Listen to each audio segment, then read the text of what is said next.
Mais uma vez, sejam bem-vindos a essa casa. Que Jesus abençoe a todos. Essa mensagem de Chico Xavier, no qual emana, pensamentos. Se sabemos que o Senhor habita em nós, aperfeiçoemos a nossa vida a fim de manifestá-lo. O usuário, para não amealhar o dinheiro, quase sempre perde a paz. Juventude não é o estado do corpo. Há moços que transitam no mundo, trazendo o coração repleto de lastimáveis ruínas. Beleza física, poder temporário, propriedades passageiras e fortuna ameaçada pode ser simples atributo de máscara humana, que o tempo transforma infatigável. Para que nos elevamos com todos os elementos de nossa ordem, não conhecemos outros recursos além da oração, que pede luz, amor e verdade. Sabemos que a retórica não sublima o caráter e que a discussão filosófica não tem a ver com a caridade e com a justiça. Emana, fonte de paz. Então, irmãos, agora nós vamos fechar os nossos olhos, deixar que o nosso espírito possa voar para bem longe, mais longe dos nossos problemas, das nossas dificuldades, e vamos sintonizar com os espíritos, agradecer primeiramente os trabalhadores espirituais desta casa, que têm preparado esse ambiente para que estejamos nós, recebendo essas divinas bênçãos, esses fluidos maravilhosos, que nos vêm através dos mensageiros de Jesus, dando a cada um de nós essa paz serena, e que possamos, irmãos, juntamente com os irmãos desencarnados que também, juntamente conosco, estão assistindo a essa noite, essa palestra, as orações, possam, emanados no amor de Jesus, cada um de nós, meditar sobre tudo aquilo que nos será levado ao nosso conhecimento.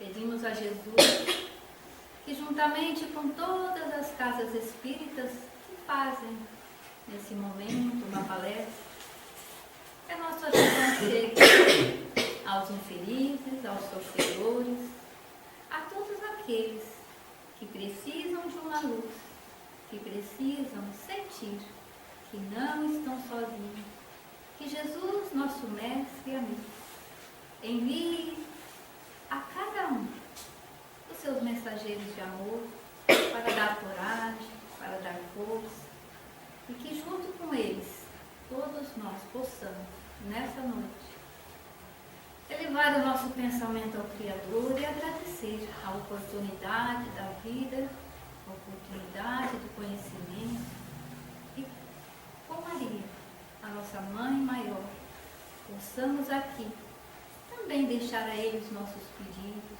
as nossas súplicas, agradecendo a Jesus, que esteja conosco todos os momentos.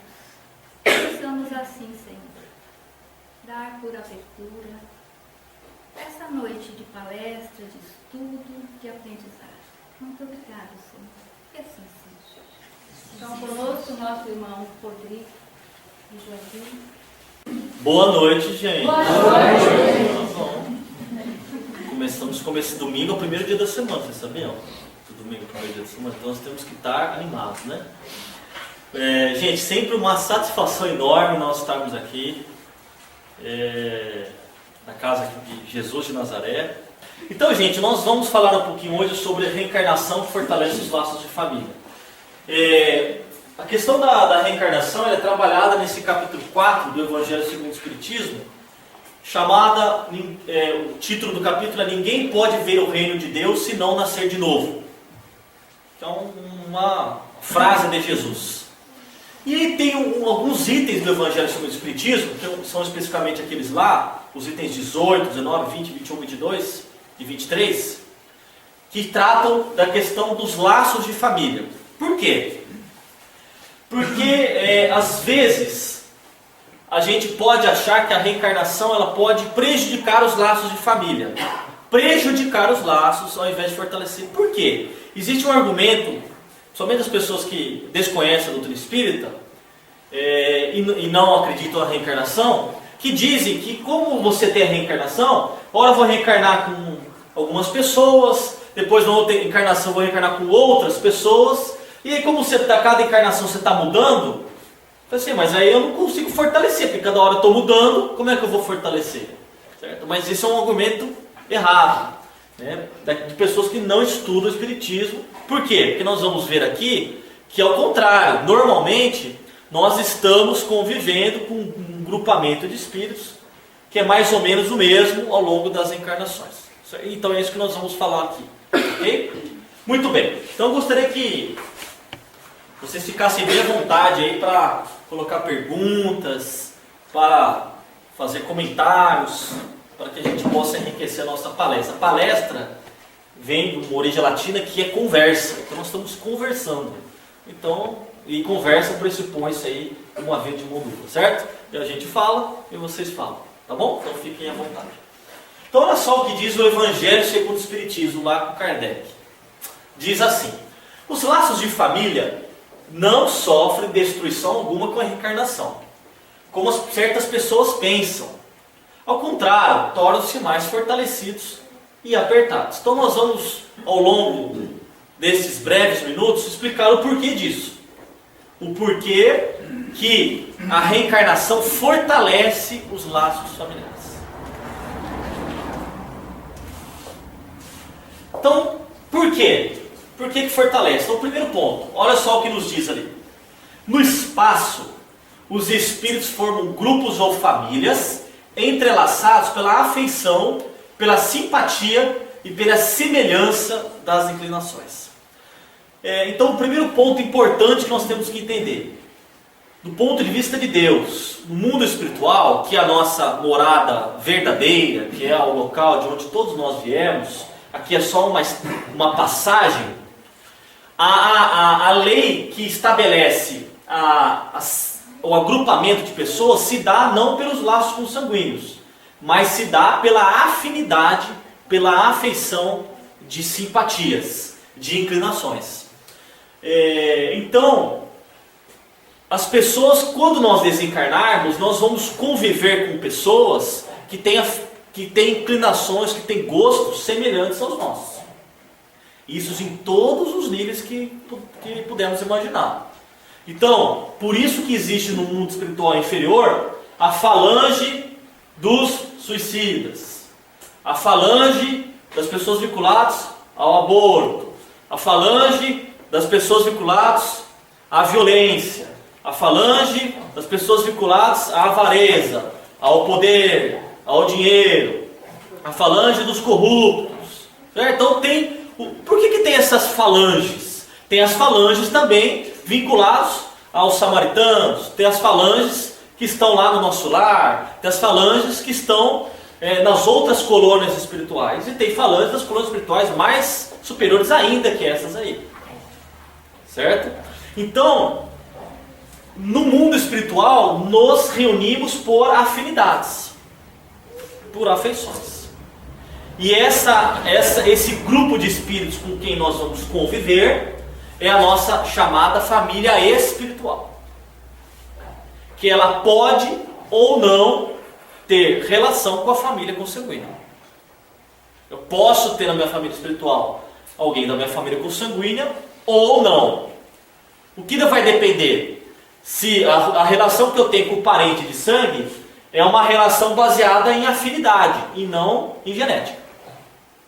E não em sangue mesmo, certo? E não em parentesco corporal. Então pode ter ou não uma coincidência da parentela corporal com a parentela espiritual. Fato é que no mundo espiritual o que sobrevive mesmo são as afinidades, as inclinações, os gostos. Então quando nós encarnamos, é o que diz Kardec aqui, a encarnação apenas nos separa momentaneamente. Então nós temos um grupo lá, nós encarnamos.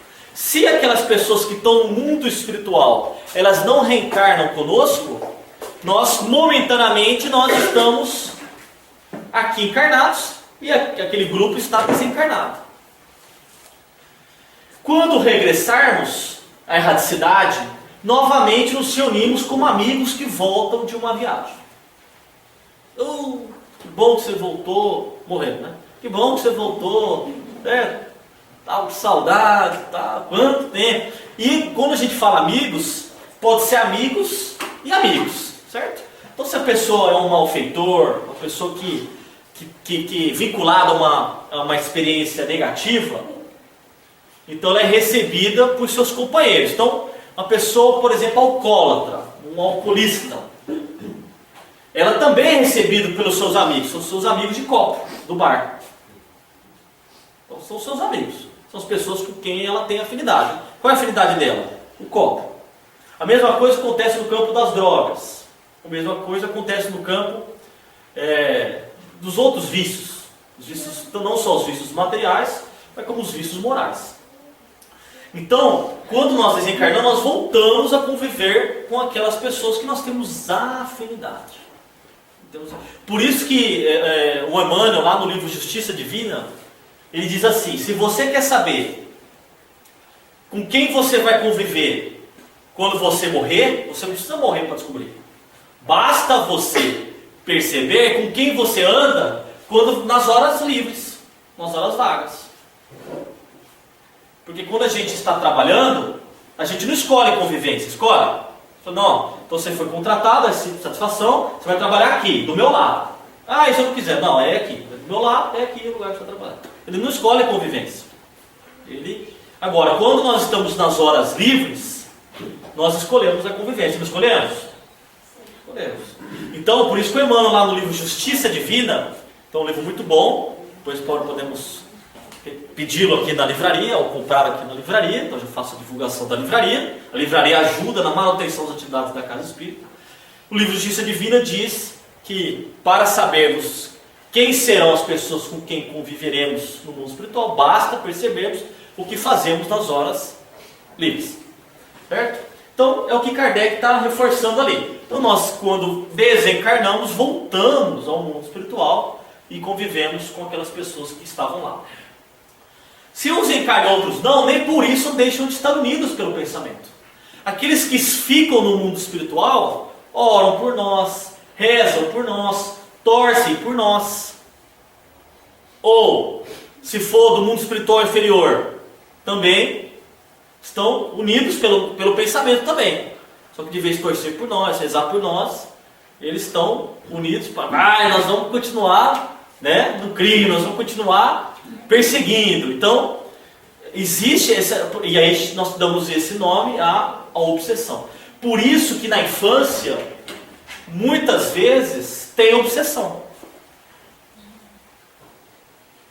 Criança sofre obsessão? Lógico que sofre, criança é espírito.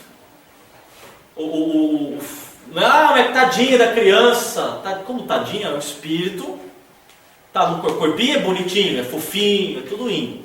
Mas o espírito, ele está lá. E se o espírito vem de uma região, por exemplo, inferior, ele tem relação com os espíritos inferiores daquela criança, e ela sofre a influência dessas entidades.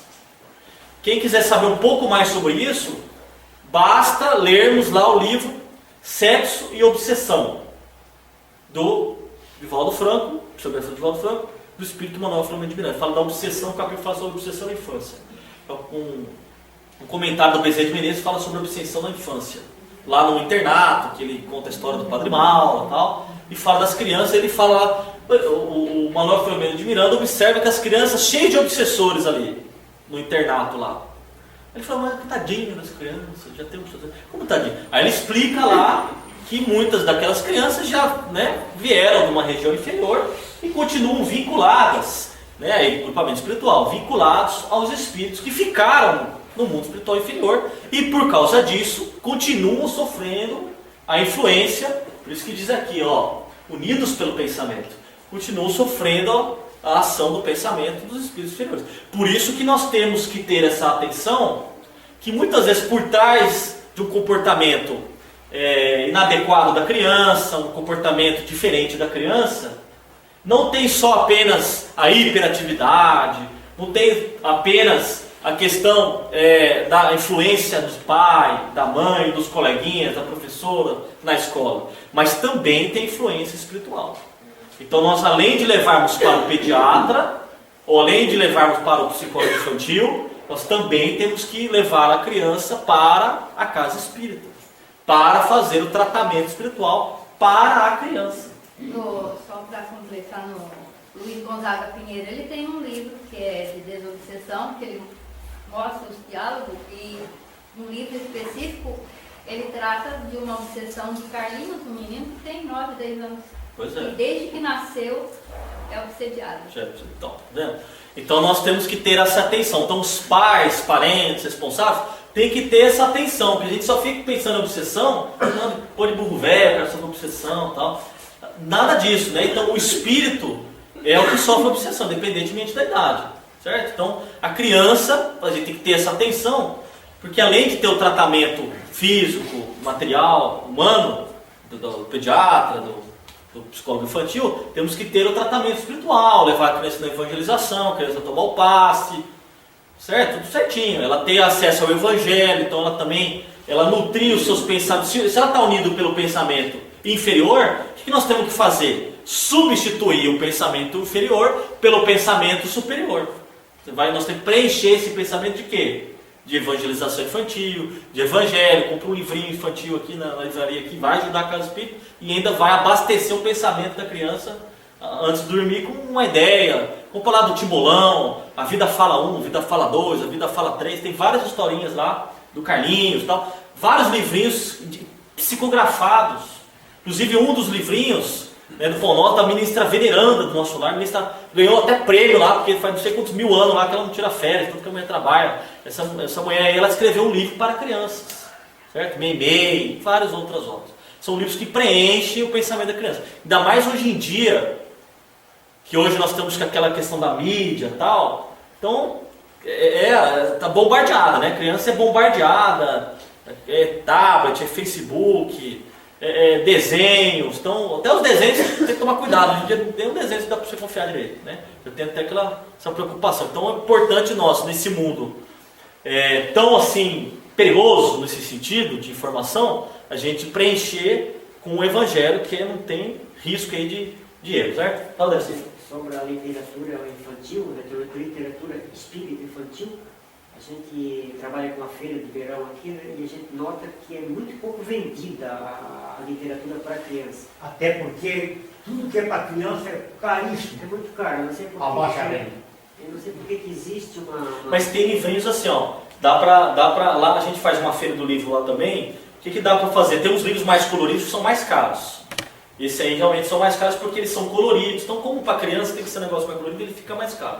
Mas sabe que o Chico Xavier tem no livro Testemunhos do Chico Xavier, tem uma carta que o Vantuil de Freitas, que é o presidente da Federação Espírita Brasileira na década lá de 50, eles trocam cartas. E aí o Chico escreve uma carta para o Vantuil dizendo assim: poxa, o pessoal fala que os livros infantis são caros, né?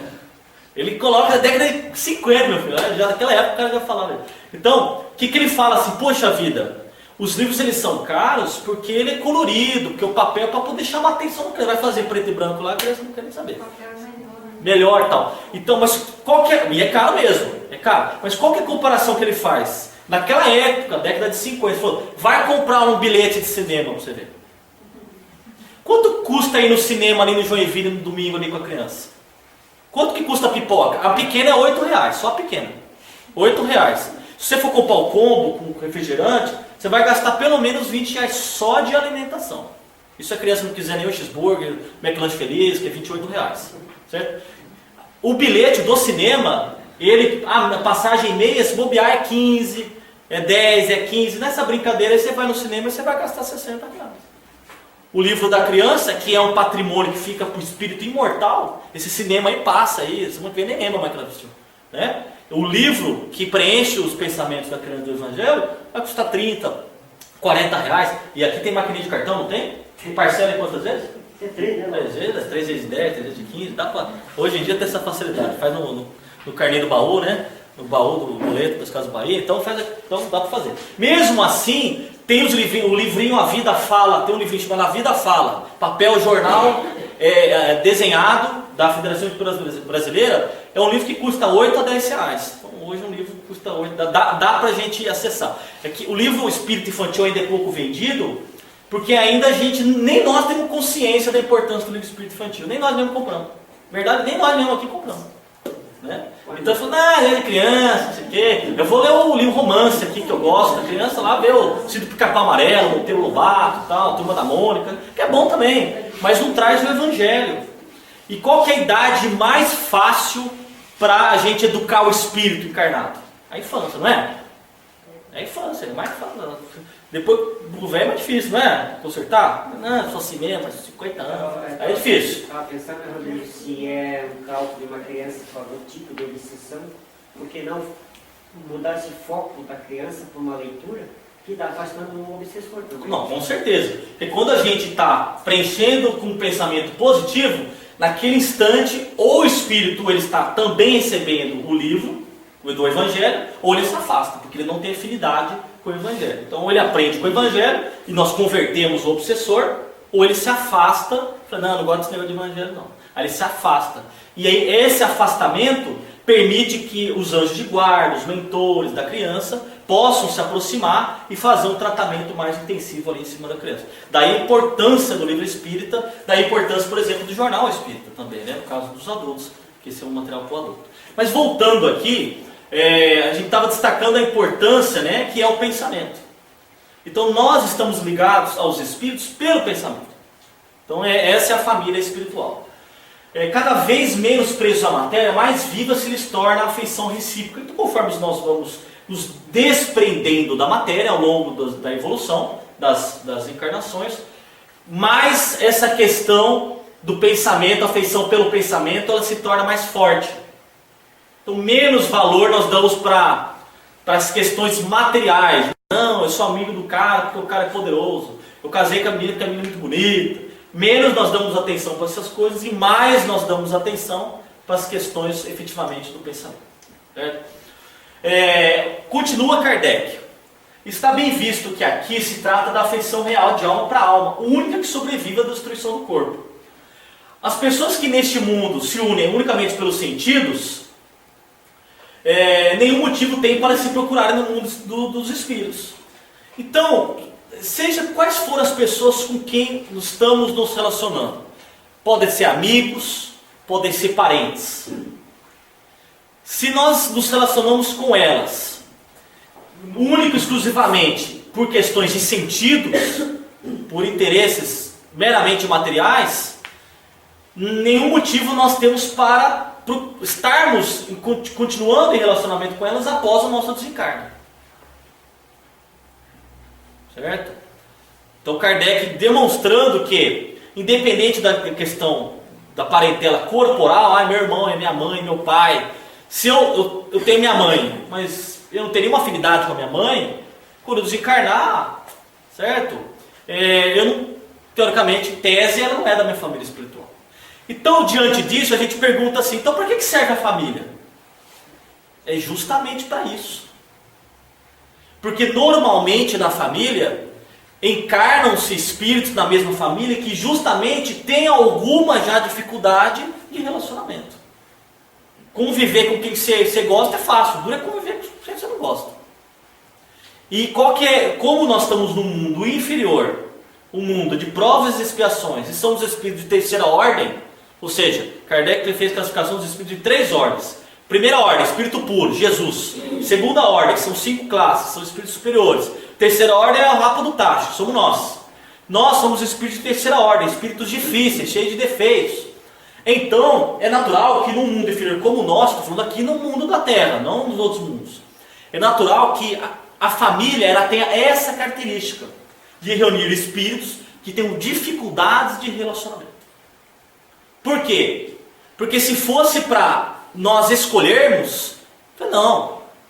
Alguém vai querer escolher com alguém que não gosta de conviver? Normalmente não. A gente vai escolher com quem a gente gosta de conviver. Então a família consanguínea tem essa característica de reunir espíritos que não tem tanta afinidade espiritual assim, mas que é justamente através da convivência, da paciência, da tolerância, da aceitação mútua, é que ao final da encarnação, aquele espírito que é o meu parente, que eu não tinha tanta afinidade assim, ao final, através do meu sacrifício pessoal e do sacrifício pessoal dos outros entes familiares, eu posso aí sim fazer com que essa pessoa faça parte da minha família espiritual, porque antes não fazia. É por isso que tem a questão da família. Por isso que tem essa questão da família. Certo? A união e a afeição que existe entre pessoas parentes são o índice de simpatia anterior que os aproximou. Ah, eu tenho um parente, nossa, eu cuido muito com meu pai. O que significa isso? Que já existia previamente uma simpatia que os aproximou. Ah, eu não me dou com o meu irmão ou com a minha irmã. O que significa isso?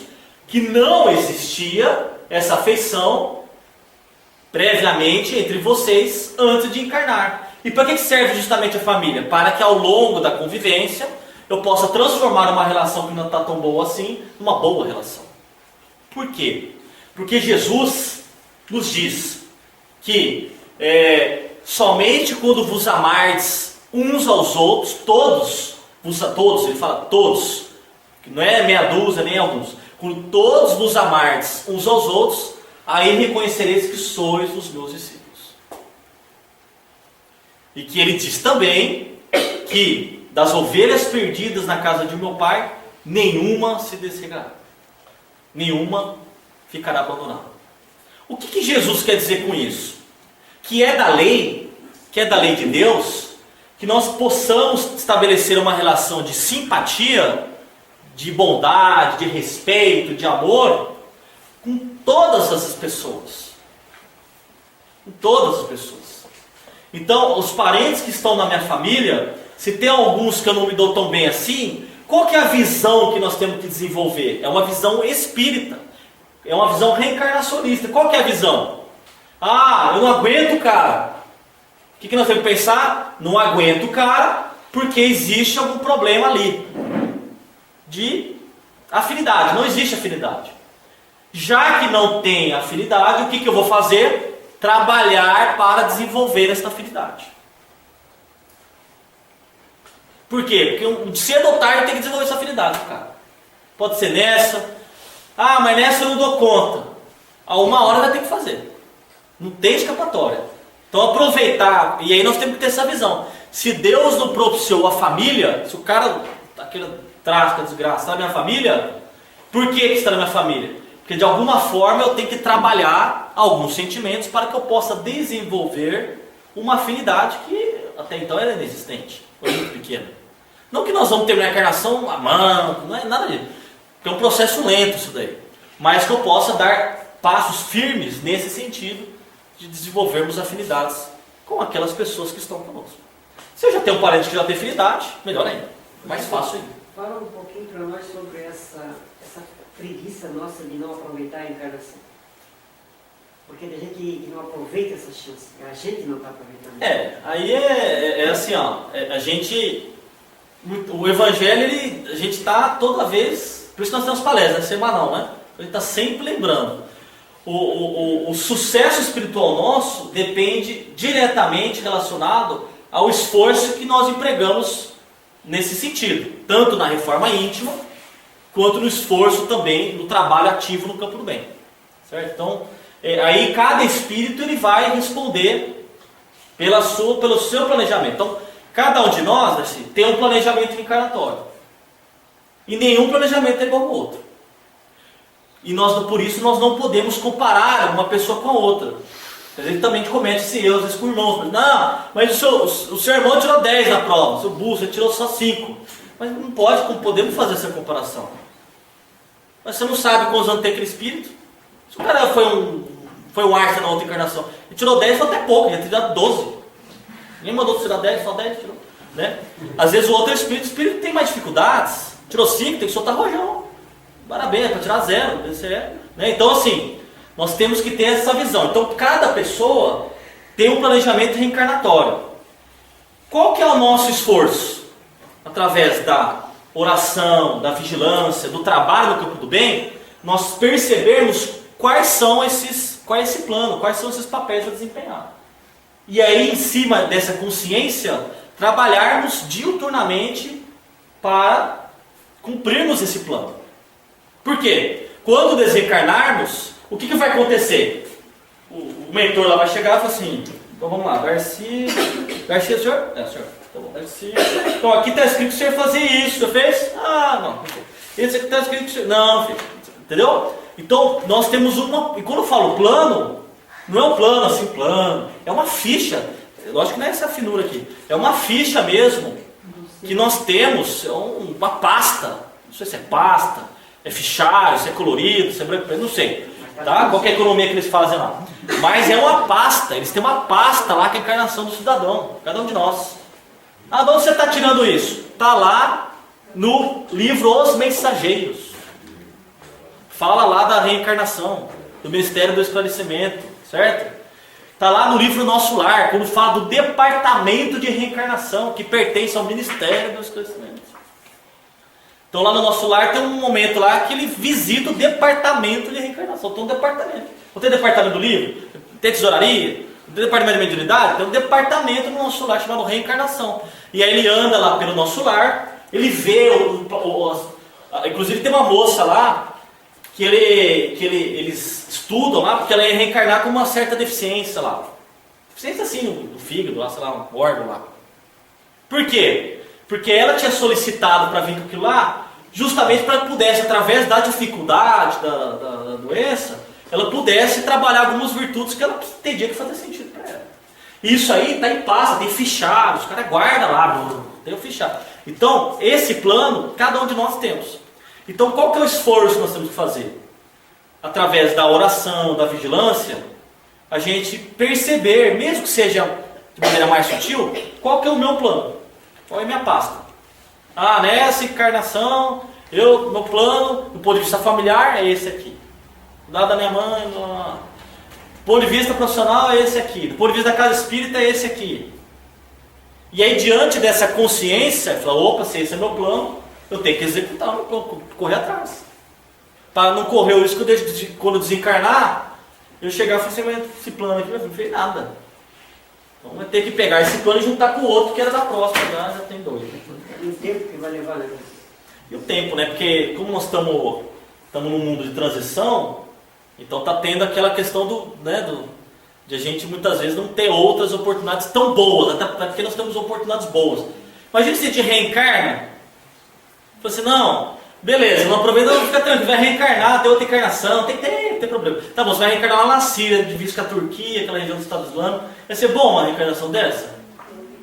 Vai. Então nós temos que aproveitar a oportunidade que está em nossas mãos, certo? Entendeu, gente? Então a gente tem que ter essa preocupação. Então, no campo de vista familiar, voltando ao assunto, né, fechando esse parênteses, nós temos que ter essa preocupação de entendermos, dentro do papel que desempenhamos dentro da família, quais são os esforços que eu tenho que empreender com meu pai, com a minha mãe, enfim, com os parentes que estão ao meu redor, a fim de que eu cumpra e desenvolva as virtudes que fazem sentido a gente desenvolver. Tá certo? Alguém quer fazer alguma colocação aqui? Quer fazer uma pergunta?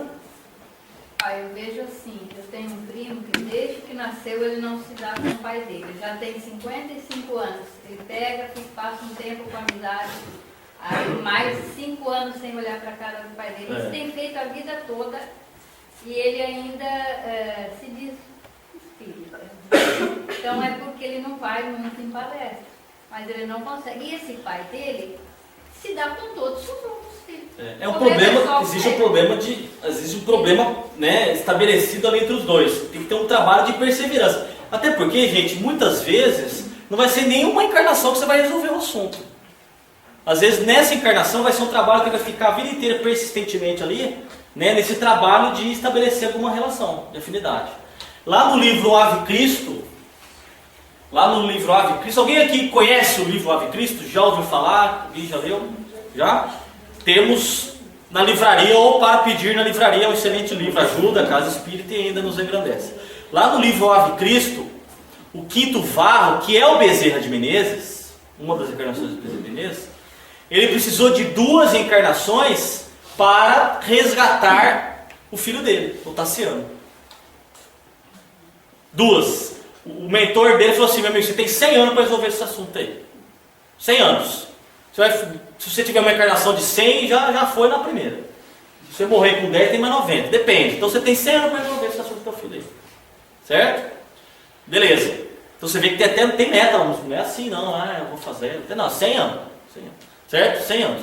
Só para vocês terem uma noção, quando ele reencarnou e tal, e aí quando ele reencarnou como pai, depois teve lá o filho dele lá, o Tassiano, que estava nas trevas, reencarnou, e só para vocês terem uma noção, na primeira encarnação o filho dele mata ele.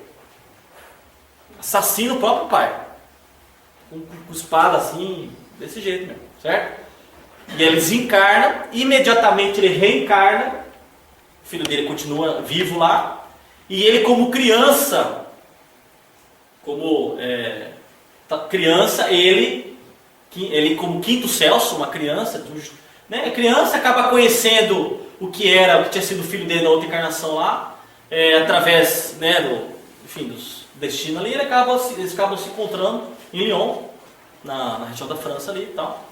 E aí eles acabam ficando juntos, ele bem mais jovem, lógico, uma criança e tal, e aí ele acaba convertendo o Tassiano, já maduro, já com 50, 60 anos, ao cristianismo, finalmente ali, porque ambos vão para o circo de Roma, morrem queimados por uma flecha de fogo, e só no último instante lá, que o Tassiano, ele fala: não, tá bom, eu acredito em Jesus, e ambos morrem. Então ele conseguiu. Mas foi a Bezerra de Menezes, né? E foi duras penas. Então às vezes não é nem uma encarnação que a gente vai conseguir. Então seguindo em frente aqui.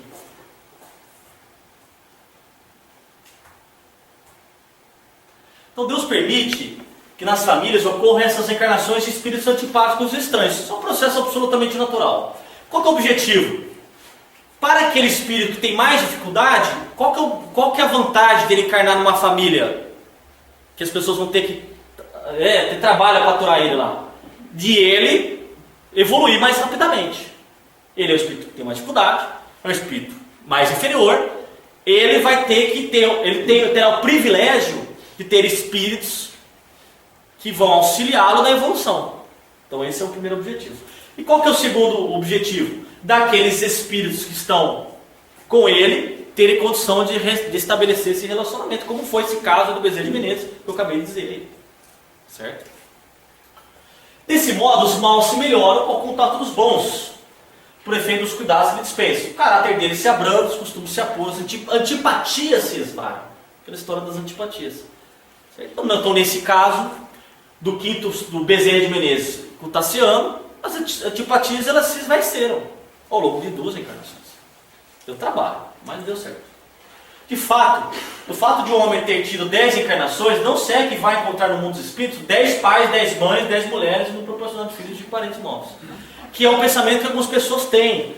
Que é aquela ideia, né? Falam, não, que a reencarnação ela enfraquece os lados. Não, nada disso. Como nós dissemos no começo, nós normalmente temos um grupo espiritual que nós convivemos.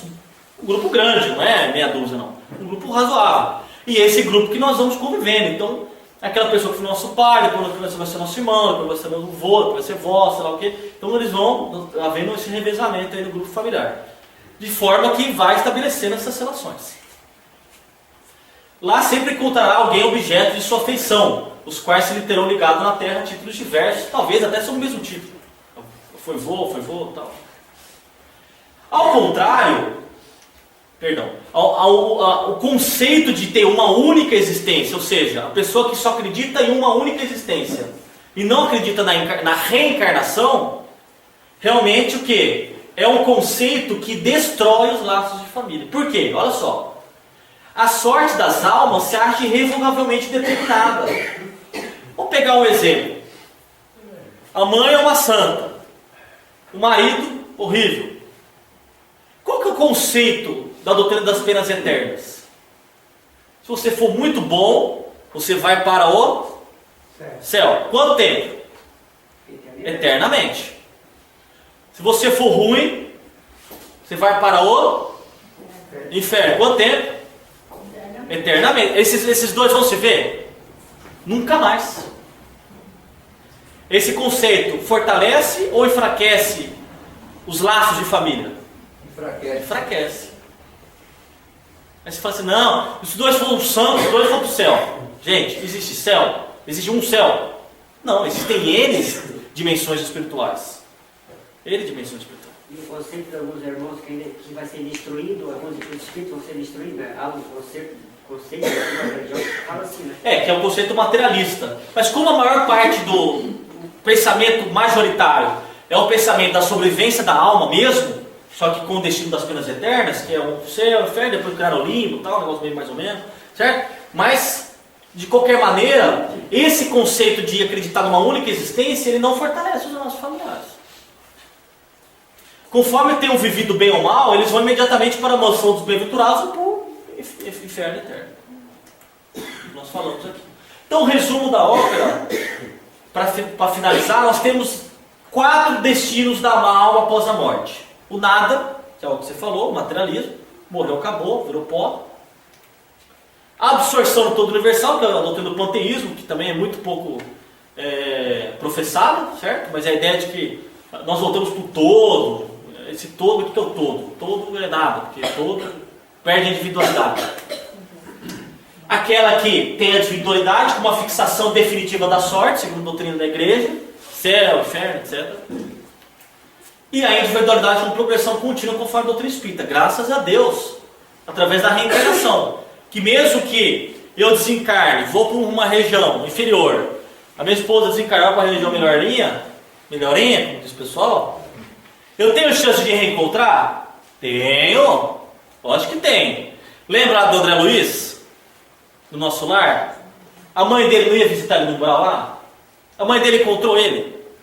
No final das contas, eles acabaram se encontrando no nosso lar? E a mãe dele morava no nosso lar? Não. A mãe dele morava na região muito superior. E eles se encontravam de vez em quando? Se encontravam. Está vendo que está fortalecendo os laços de família? Mesmo estando em estágios evolutivos diferentes. E tem a oportunidade de aprender, evoluir e chegar no grau dela. Né? Sem dúvida. Vou pegar o pai da André Luiz, que estava no umbral. O André Luiz não visitou o pai dele no nosso lar. Mas a mãe dele visitava. Ela falou lá, eu visito, continuo assistindo teu pai, visitando teu pai e tal. Certo? Então, ela está lá, continua estabelecendo essa relação, mesmo ele tendo várias mulheres, enfim, traiu ela várias vezes, etc. Então, esse é o resumo da ópera aí. Então, na verdade, é isso que constitui a verdadeira família. Certo? Então, a reencarnação, a nossa família aqui, nós devemos encarar como uma reencarnação de espíritos, que alguns são afins, show de bola, vamos continuar essa afinidade. Alguns outros não são tão afins assim. E aí nós temos que ter consciência qual é. Esses aí nós temos que ter um esforço maior, trabalharmos mais firmemente nesse sentido, para que eu possa transformar uma relação destruída ou enfraquecida numa relação pelo menos de respeito. Você não vai sair abraçando, beijando, tá, não aguenta, o cara não presta, não consigo desse tanto aí. Tá bom, mas pelo menos ter uma relação de respeito, né? Pelo menos eu estou falando da encarnação. Pode falar. Digamos assim, que eu faço a minha parte, mas a outra pessoa não faz a parte dela. Eu volto a encontrar ela depois em outra encarnação para resolver se eu fiz a minha parte, ela não. Não, você está resolvido. A tua parte está resolvida. Você perdoou, você está se esforçando, você não tem nada mais contra, você não tem aquele pé atrás. Você resolveu. Você resolveu. Ele não. Então você está liberada, vamos dizer assim, né? Porque a culpa e o remorso é o que nos prende, é uma prisão. A gente fica preso naquele assunto. Enquanto a gente não perdoar, o perdão liberta. Estou perdoando, tranquilo, cara, não tem problema nenhum. Então eu não tenho nada contra ele. Mas ele tem, o problema é dele. O problema é dele. Eu estou fazendo a minha parte. Por isso que eu falei que a prestação de contas ela é individual. Por isso que eu falei, quando a gente chegar lá no mundo espiritual lá, fala assim, e aí, como é que foi a relação com o fulano? Olha, eu me sacrifiquei, eu me esforcei, eu tive paciência e tal, mas tá difícil. Então, tá bom. Você, né? Seja bem-vindo, você cumpriu a tua parte aqui. E lá, o outro é o outro. O outro, quando ele morrer, vai prestar conta lá. Aí o outro chega, não, e você? Não, você não fez nada, certo? Então, a nossa parte nós temos que fazer. Perfeito? Então você vai estar liberado nesse assunto, o outro não. O que vai acontecer provavelmente é que vai ter outras oportunidades dele estabelecer essa relação que ainda não existe, dele com relação a ti. Entendeu? Então a nossa parte nós temos que fazer. E graças a Deus que é assim. Porque senão a gente pensa, mas eu faço, tu não faz, eu fiquei amarrado, parecendo uma pedra que está no... A gente fazendo a nossa parte, a gente libera do erro, né? Perfeito? Como aconteceu com o Bezerra de Menezes, com o filho dele. O filho dele odiava ele. O filho dele odiava o pai. E ele estava tranquilo. Ele é espírito evoluído. Não tem problema nenhum. Certo? Então estava liberado. Perfeito? Quem mais aí quer fazer perguntas? Azar é aquele que não gosta da sogra, né? Azar. Vai ter que voltar filho da sogra. Vai ser filho, né? Tem um detalhe nela, no caso da pergunta dela, se ela se libertou, se desligou, se desviou, ela pode, por amor e caridade, e se relacionar com ele para resgatar ele. Exatamente. Né? Como, por exemplo, o caso do pai do André Luiz com a mãe do André Luiz. A mãe do André Luiz, qual que é a relação que ela tinha em relação ao pai? Ela não odiava o marido porque o marido era um traidor, um adúltero. Nem por isso ela odiava ele. Ela tinha uma relação assim, como se fosse mãe e filho. Falei, sabe o que está fazendo? Né? Totalmente enganado. É essa relação. Agora, qual que é a relação contrária? Ele sim já tinha problemas com ela. E o que ia acontecer lá? Quem se lembra do nosso lar? Ela fala assim para o André Luiz, a mãe, eu vou reencarnar. Mamãe vai reencarnar, eu vou ajudar o teu pai. Eu vou ser, né, esposa de novo do teu pai, e as amantes vão ser nossas filhas. Olha que abnegação. Aí as filhas não vão gostar muito da mãe também. Provavelmente as filhas não vão gostar da mãe, certo? As filhas vão ser muito apegadas ao pai, entendeu? Então olha só. Então ela está fazendo isso aqui por amor.